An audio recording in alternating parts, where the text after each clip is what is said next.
Deep in the woods of Vermont, there are 6 small springs known collectively as the Brunswick Springs. It is said that an Abenaki medicine woman cursed this land in anger after the loss of her husband and child. This land is also claimed to be prowled by a demon.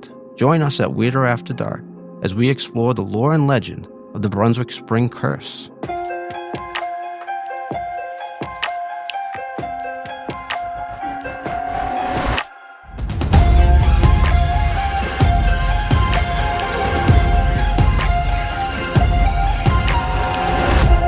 Welcome back to Weirder After Dark, the podcast we get into all things New England weird. My name is Sean. I'm here with my 2 co-hosts. I'm Chris. And I'm Kathy. And y'all, the world's pretty fucking stressful right now. It's been rough. It's been heavy. It's been a long, anyways. But I did find an article in the news today, though, that I thought might bring a little levity to all of us with everything we are all navigating and working through right now. And it's not even about New England. It's about California.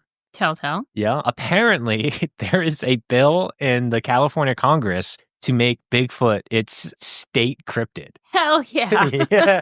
Why aren't all national news leading with that story? I have that's no the best idea. thing I've heard all day. Right.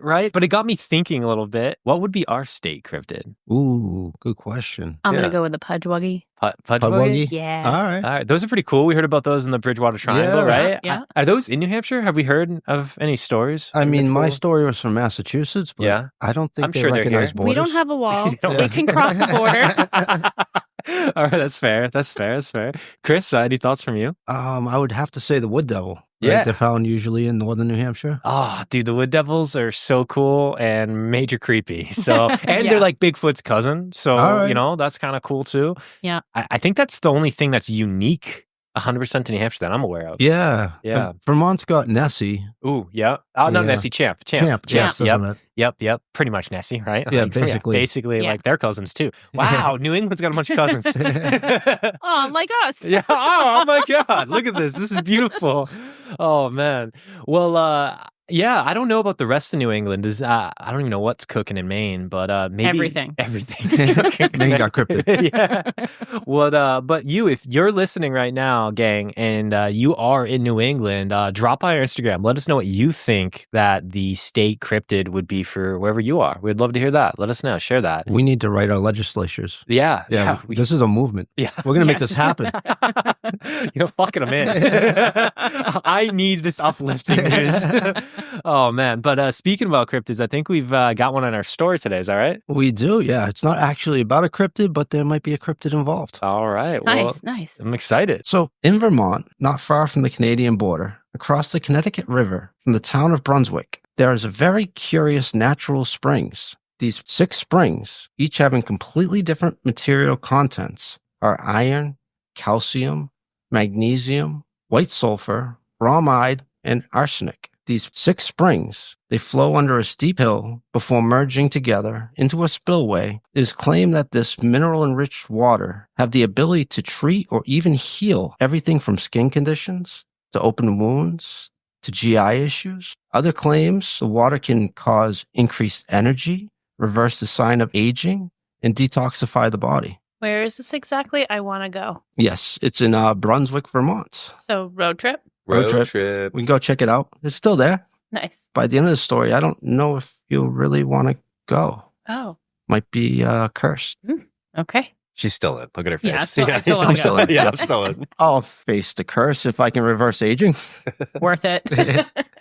I think it's important to note modern medicine, while recognizing some benefits of drinking mineral-infused water in moderation, also claim minerals are not well absorbed through the skin.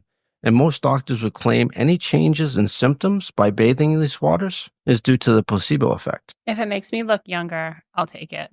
That's pretty crazy, though. Like, this I've heard of this everywhere. Yeah, and it's sold all over the place, these minerals that you can put in bath water, and as it turns out, doesn't do anything for you.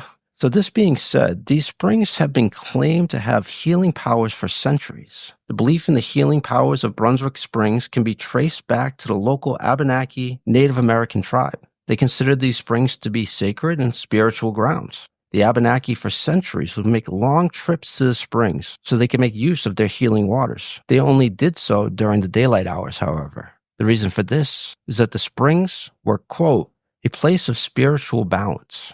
In the sun, it was believed the springs are a place of light and healing. But in the darkness of night, the springs became cursed, and the Abenakis believed something dangerous prowled in the local area. Oh, this is so cool. I love where this is going already. Yeah, it gets spooky. So the first non-native documented account of Brunswick Springs' healing powers came in 1748. Supposedly, an Abenaki tribe member led a wounded French soldier to the springs. He had badly injured his arm, and the man was close to death. A native medicine man put the soldier under the flow of the water, and miraculously, his arm was healed. Just immediately? Yeah. So according to legend, after the war, the French soldier returned and attempted to bottle the water. Of course he did. So he might sell it and its miraculous healing properties. The Abenakis objected to this, and a fight broke out. The soldier was overtaken by greed and was going to take this water no matter what. An Abenaki man and his child were killed. Oh, capitalism already. Capitalism already. Greed right away. Yep. So the mother of the child who was killed was a powerful Abenaki medicine woman. Stricken by grief, she put a curse on the land. From this point forward, anyone who tried to benefit from the springs again would be subject to the curse. Okay. All right. I'm seeing that. I like that. So let's see if this curse actually plays out. I feel like it does. And might. Episode's only 6 minutes long. 6 minutes long. What gave that away? The end. Over the years, word spread of the spring's magical qualities. By 1860, Charles Bailey, a local businessman, bought the property and built a hotel on the property, the Brunswick Spring House. The hotel caught fire during construction, delaying its opening by almost 8 months. But undeterred, he rebuilt the hotel directly above the springs and piped the medicine water directly into guest room. So brochures for the hotel advertised medicine water of the Great Spirit, and 60 rooms were piped with the waters from the magical Brunswick Springs. It claimed the healing properties of these waters exclusively for its guests. The hotel boasted world-class hunting and fishing grounds, a high-end local golf course, and Boston, Massachusetts trained chefs to cook for the dining hall. It also advertised getting daily stock reports from Boston and having phones and telegram machines for guest use. Fancy. Okay. So they're like going full out resort here. Oh, yeah. Yeah, they're this going was full like out very resort. upscale for this time. Something tells me this medicine woman is watching this and is pissed. Yeah. Nothing good is going to come moving Yeah. forward. They didn't heed the warning, so they got a couple more. So the hotel was about the halfway point between Boston and Montreal.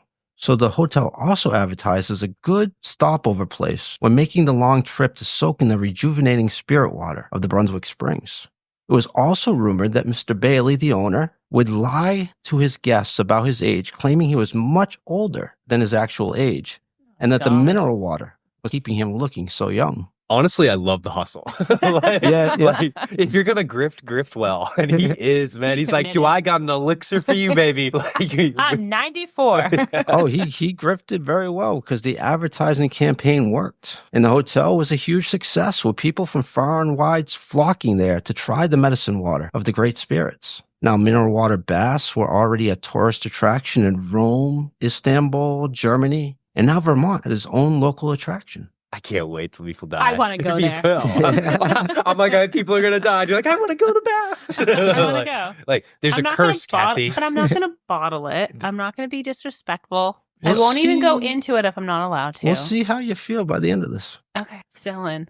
So a dentist by the name of Dr. Roll bought the hotel in 1894. Due to its early success, he decided to enlarge the building and include more rooms. It burnt down shortly after construction started. Jesus. The cause of the fire was never discovered. So this has burned down twice now. Twice now. All right. But undeterred, he rebuilt the hotel, and it stayed in business until his death in 1910. I wanted a third burn down. I'm sorry. I was like, let's go. Let's go. Oh, it's coming. Upon Rowell's death, the land was bought by John Huskin, who also took over the hotel and renamed it the Pinecrest Lodge. After a few successful years, in 1929, the hotel burnt down again. Unwilling to lose his investment, Huskin quickly rebuilt the hotel But then it burnt down again less than a year later. Oh my Oh, God. man. Oh, I thought Seneca Lad had it bad with 2 burned down. So we got 4. Huskin, who obviously did not believe the rumor that the spring was cursed, rebuilt the hotel again. And in 1931, a year later, Did it do No. it again? it burned to the ground again. Oh my God. Oh my God, this curse is real. So this third fire was enough and Huskins gave up. So yeah, this hotel burnt down 6 different times. That is crazy. In this time period, do things just always be burning down? Like, is that just like completely Well, normal? It could be. They didn't have electricity, right? So they were using Lanterns kerosene or lanterns, like, and Yeah. they used sawdust as installation. That's true, yeah. It could be. Yeah. Everything was more flammable back then. The Chicago fire that you've all Yeah. heard about. Did you know Boston had one too? They had a great fire that burned down a huge portion of Boston. Learned that a couple days ago. I did not know about that. I knew the one in Salem, Mass. Yeah, I heard of that one. Most of Salem burnt down. Did the curse of the grieving medicine woman come back to burn the hotels down over and over again? Or is it just a series of coincidences and bad luck that happened in the same place as this legend of the curse? Records show that one of the fires was caused by the combustion of paint fumes in a storage room. No cause was ever found for the other fires. Huh. Today, all that is left of the hotel is the cement foundation and an old cement staircase leading down to the springs, where only the decomposing bones of an old, decrepit spring house remain. Either way, the Abenaki bought back the land that was taken from them. It was nice of them to sell them back the land that we took they from stole. them. Yes. Yeah. In 2019, the Abenaki tribe formed the Wabanaki Incorporated Trust and bought the land. They then sold the land development rights to the Vermont Land Trust. In this agreement, it stated that no more buildings can ever be built and no businesses can be opened on this land moving forward. Is this an attempt to lift the curse or right the wrongs committed on the Abenaki's ancestors? According to public statement to a local newspaper by the Wabanaki Incorporated's attorney, yes, both of these are the reasons they bought and protected the land. They came out and they said that the reason they bought the land and put into this writing because it was cursed. That's exactly what they said, yeah. Huh. And so by them getting ownership of the land, that sort of like broke the curse. That's what I'm reading into it. So they literally went way out of their way to buy this land and then sell it back to the state just so nobody will ever build there again. They believe this curse is real. Yeah. Yeah, I believe so. So curse, bad luck, karma is all unclear to me, but the Abenaki tribe is convinced that the land is cursed and has gone to great lengths to protect people from this curse. This is strange to say the least, but the story takes a much, much darker turn here. Another local Abenaki mythology seems to fit the bill for this strange series of misfortunes and is too creepy and, well, spot on to be left out of the story. This is the Wendigo. Now, the Wendigo sounds whimsical and fun, doesn't it? It does. Has a cute name. Yeah, it's fun to say. Yeah. It's like the Pudge Wedgie. Yeah, it's not. It's It's actually fucking terrifying. demonic. Okay. So the Wendigo is part of Algonquian folklore and is the beast that was most feared by the local native tribes. I would not have used beast if someone asked me to describe what I thought it looked like. It's fucking terrifying. Then why does its name sound so cute? It does sound cute, right? The Wendigo. The Wendigo. Kathy's like, it's a bus, right? Yeah. It's just like a cute bus you travel the United States in, right? The Winnebago. So the Wendigo is known for its insatiable greed and hunger for human flesh. The Wendigo is described as a demonic spirit that hunts the living and serves as a warning of the power of greed over men.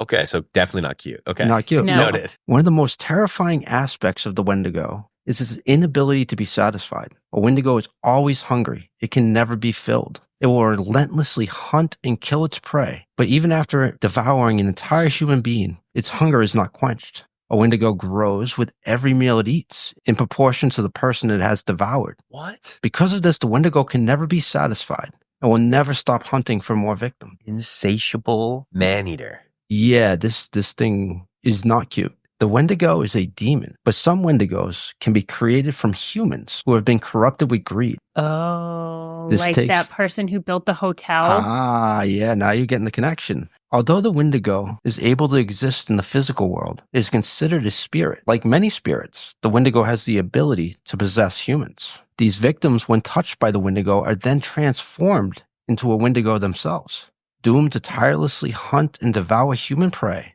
but never getting to satisfy its hunger. The Wendigo is extremely selective with those that it chooses to possess. The creature will only possess those who are gluttonous, or who are greedy, or display their wealth openly. Anyone who becomes possessed with the Wendigo spirit will become a Wendigo themselves and will continue to exist as a Wendigo until the spirit is exorcised or they are killed. Hot take. I think we need more Wendigo. I'm just throwing it out there. Like, America's got a capitalism problem. The Wendigos are here to solve it. I was kind of sitting here going, I know some people that I would like to be touched by a Wendigo. The Wendigo is an alpha predator. It has a heightened sense that can smell and hear prey from many miles away. It is also said the final warning before it strikes, it will unleash a demonic howl. The warning does little to help the victims. By the time they hear it, it's already too late. Ooh. Damn. There's little that can be done to hide from a Wendigo once it's on your trail. In fact, many believe that hiding from a Wendigo is impossible. It is said that once the creature captures the scent of its prey, it will always know where the person is, and no matter how far it travels. And once on its prey, it'll never stop hunting day and night until it makes its kill. It reminds me of like the legend of like the hellhound, right? Like they come from hell to find the person's soul to take back to hell. It's like the same kind of idea, right? That like it will like just keep hunting. It doesn't matter where you go. It's going to just keep going until it finds you. Well, this idea that it never stops hunting once it's on its prey is terrifying. As terrifying as this is, there's been historic court cases documenting Wendigo possessions. Wait, what? Really? Yep. Real court cases. So during a harsh winter in 1878, a native trapper in Canada named Swift Runner was facing starvation with his family. It is unclear if his eldest son died of natural causes or was sacrificed to feed the family. Oh, damn. But we do know that the family resorted to cannibalism to stave off starvation. So we know they resorted to cannibalism so they could eat, but we're not sure if the son was one of the victims of cannibalism. We don't know if the son died of natural causes or if he was killed. Oh, either way, they ate his body. Yes. Okay, we just don't know if they killed him to eat him or if he died of natural causes, then they ate him. Got it. And is that what they got charged for? And was like being possessed by a Wendigo? Was that their defense? Oh, it gets worse. Oh, God. Yeah, so after eating his eldest son, Swift Runner became consumed with hunger for human flesh.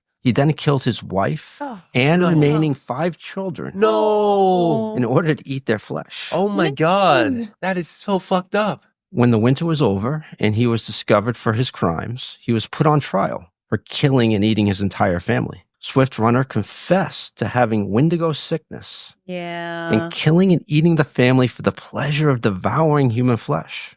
He was then executed by the authorities. Good. So the tale of the Wendigo is often seen as a warning against corruption and greed and was told to prevent people from engaging in immoral behaviors. The Wendigo is also likely used to serve as a metaphor to understand the terrible acts committed by other people that couldn't be understood otherwise. So the Wendigo is said to still roam this area in modern-day Vermont, and it is on the lookout for people susceptible to greed and gluttony to hunt and possess. Let's return back to the legends of the cursed springs.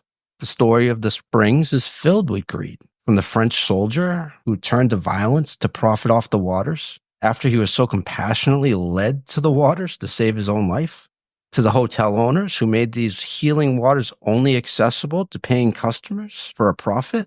If a Wendigo was hunting down greedy people, I could see why this would be his hunting ground. For sure. Like he was lying to the people, adding up against him. Oh, yeah. Lying, grifting, making up stories just to get profit. I mean, a Wendigo would be like, yeah, this is a feeding frenzy. Now, is there any real tangible proof that the land is cursed or that a demon is the reason behind the inability to keep a hotel from burning to the ground on this property? No. Are there enough strings of strange misfortunes on this land to make you second guess what you think you might know?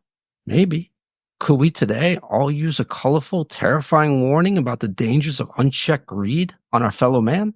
Yeah, absolutely. Yeah, I think so. For sure. Chris, that was a cool story. Yeah, that was really cool. I never heard of it before. Yeah, me neither. And No, yeah, it was brand new to me. And then so I started to unravel. It's like, ooh, this is interesting. yeah, I've heard of the Wendigo, never to this level of detail before, but I had never heard of these springs and this curse. It's so funny because like when you think of like cryptids and curses, I'm just gonna be like really honest. Like, I don't know, for me, those are some of the more out there type of, things that we're covering on our episodes and stuff. But like, same. It's so cool hearing this backstory and be like, I can totally see why and how people believe this stuff, and seeing that it's all really rooted into some like natural things and unexplainable things. And these are the rationales and reasons that get pieced together. And when you think about this person supposedly put the curse on the land, you can see the evolution in the line for like why people are just like, yeah, that curse is real. That's so cool. I think a lot of the cryptids that we hear about, they all come from native tribes around the world. To me, it's just another form of something to believe in, to put fear or have uplifting stories to give the people so that they are making the right choices. The native tribes were much more in tune with and connected to the land. So maybe that they could explain some things away using this mythology. But if the hotel burnt down once or even twice, I'd say, yeah, that's misfortune. That's just bad luck. It burnt down 6 times. It is wild. That is so crazy. Having the hotel burning down 6 times, did the owners get insurance checks? Oh, I did not see anything about that. No. Because I'm just thinking, like, what better way to show, like, their greed? And they're like, oh, there's this curse. They know the curse, right? After the 5th time it burnt down, I would not insure that hotel anymore. I don't know. True. Maybe that's why he quit. He's like, oh, damn, no more insurance check. I mean, the most logical answer is arson, right? Somebody really didn't want this hotel there. All good points. Touche. And then this is a Wendigo possession. Oh, why? Yeah. What is with the antlers on the head? Artist rendering of a Wendigo. We'll post these on the Instagram. It's terrifying. What would you do if you saw that in the middle of the woods? Cry. I think that's what I've seen before. So my conception of Wendigos coming in was just like an image like that. Which look at those hands, dude. Yeah, look at those fingers. Weird looking. It's terrifying. And the fact that based on the lore, they get bigger the more that they eat. Every time it eats, right? Oh my God, that's so creepy. Like, how big could that motherfucker get? I don't like it. Can you go back to that first one real quick? Yeah. So that's this. We'll post these on the Instagram, but like, right now we're seeing this like pale, clearly needing some food looking creature with blood on his face sitting on a tree. And that looks exactly like what they described in one of our last listener tales, right? Yeah. Like, kind of in a way. Alex's. Yeah. Alex's story. Yeah. Except they said going head first down the tree, but that thing squatted on a tree. But oh my God, terrifying. Alex saw a Wendigo. Yeah, maybe we could solved be. it. Alex, you saw a Wendigo, bro. Sorry about that. He's going to haunt you for the rest of your life. Yeah. Well, I mean, maybe it wasn't for him. Maybe. Yeah. It said it was in the front yard of someone's house. Maybe it was stalking who the owner of the house and he just happened to catch it and see it. Yeah. Run, Alex. Alex does not seem like a greedy type. No, he seemed very nice. Yeah. Well, I don't like the image of that. Yeah. No, I'll put it away. Sorry. Thanks. Yeah, it's just staring at me. Chris, thank you so much for sharing this story. It was definitely delightful and mysterious. To the gang, if you enjoyed this story as well too, be sure to stop by our Instagram where we'll go ahead and we'll make sure we throw in some pictures as well as some other supporting materials from Chris's research. We also want to let you know and remind you that you can visit us both on our Facebook page or our Reddit page and Instagram at Weirder After Dark. And don't forget either that we are always on the hunt for some local stories in New England or even outside of New England. So if you've had anything spooky, strange, weird, just unexplainable happenings happen to you, we want to hear your stories for one of our upcoming Listener Tales episodes. So if you have something like that, feel free to shoot us an email and you can send it to thegang@weirderafterdark.com. And if you are liking this shit, if you are loving this shit, go ahead and just share an episode with someone that you know and someone you love, one of your friends, and that would mean the world to us. And remember, it always gets a little weirder after dark. Bye. Thank you, guys.